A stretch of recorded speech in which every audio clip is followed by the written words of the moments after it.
So, after World War I, all the soldiers returning to their home countries, lots of traveling, and throughout all of that traveling and everything, what spread around was the Spanish flu. It was not an epidemic, but a pandemic. And a good way to think about the Spanish flu, many people remember the outbreak of the swine flu several years ago and how that killed a lot of people and people really freaked out. The Spanish flu was horrible. Now, if we take a look here at this middle bullet, these are conservative estimates. The reason why they're conservative is because people back then, governments, after World War I, they really didn't have the resources to do a lot of reporting and data collecting and everything. So the conservative estimates of the Spanish flu is that between 40 and 50 million people worldwide were killed, which is more than the Black Death during the Middle Ages or World War I. And you have to remember that World War I just ended, and the approximately 10 million casualties from that, and then we have a worldwide pandemic. So you add those together, I mean, we're talking about, this is mind-boggling to think about 50 to 60 million people dying worldwide. If you take the years of World War I and then after the Spanish flu, in 6 years. This is just horrifying, horrifying. So the result is that many people rightly felt abandoned by God, because if we have a loving Creator who is interested in our well-being and who interacts with us and our day-to-day lives, why would God let this happen?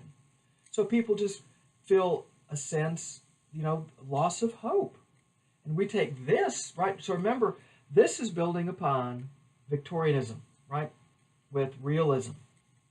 That sense of doubt with Marx and Darwin, where we're questioning things. And now this is happening, so many people they just give up, quit, not going to church anymore. And we've got to think about the works of Freud, Nietzsche, and Einstein. And so they're like, well, wow. So many people just, boom, give up. How does all of this contribute to change the arts, especially literature? Literature largely becomes pessimistic, right? Most people are familiar with the oversimplification of pessimism as the glass that's half full of water. They would say it's half empty instead of being half full, right? So pessimism, optimism. The next one, in addition to pessimism, that most people are familiar with, is stoic. If someone is stoic, they're indifferent to or unaffected by not just joy, but the opposite, grief. Not just pleasure, but the opposite, pain. In other words, they're not affected by things. People during this time, they feel numb. That's a good way to think about if someone is stoic, where if something bad happens, they really don't have a reaction. It just doesn't seem to faze them. And it's not because that person is necessarily emotionally strong, but they're just numbed by all the things that have been going on in the world. So the result of all of this is that the world, how people perceive the world and interact with it, the world becomes broken. It is a puzzle. And the word that is used to describe this is fragmented. So the world has become fragmented. Now, with fragmentation, there's no guiding principle. Now, what does that mean? When we were with the Romantics, right, we had guiding principles, right? Do you remember? In other words, seeking the sublime, transcendence, right? Guiding principles of Romanticism, right? Then when we got to realism, the Victorian age, trying to represent it, life as it really is. In other words, all these writers, all these artists were all doing the same thing. They were working towards the same end. But in modernism, that's not the fact. So, since there is no guiding principle, that becomes the guiding principle, and that's what we call fragmentation. So, modernism rejects the idea of progress, social responsibility, and morality. Modernism stomps on the view that the Romantics had regarding the individual not escaping from society, like we saw with Byron and Wordsworth, right?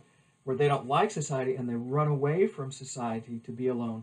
But now, with modernism, modernism takes that idea and stomps it with the boot heel and says that society is pushing away the individual and isolating the individual and making the individual alienated. Also, modernism takes realism and punches it in the gut.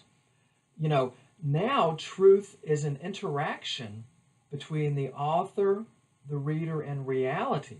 So there are many different truths in modernism, and all are valid. So again, with fragmentation, there is no guiding principle. We have to figure it out. So how does this look in the visual arts? Right, so this is when we get modern art. Right, so if you reflect back upon the works of realism we looked at, that were, you know, those paintings were so finely detailed, right? But now we look at this and boy, it's like, is everybody on drugs? This is just craziness, right? This is where we have cubism and surrealism, right? Where you look and this is, and if you were to say, well, what does this mean to me? And if you were to explain one of these paintings, right, and what it means to me, and then somebody would come up and explain it how she viewed it, and which is right, which is the correct interpretation? Both. Why? Because art now is an interaction between the individual as well as the work of art, as well as the artist. You know, and all these different ways of viewing all these multiple truths, each one is true, but we can't have multiple truths. We have to have one truth, right, guys? No, not anymore. We're in a different age as we continue to move along and we continue to destroy ourselves and our society and our civilization. This is what comes out of it. This is the world that we have made. And so, we're continuing to move through the PowerPoint and taking a look at modernism.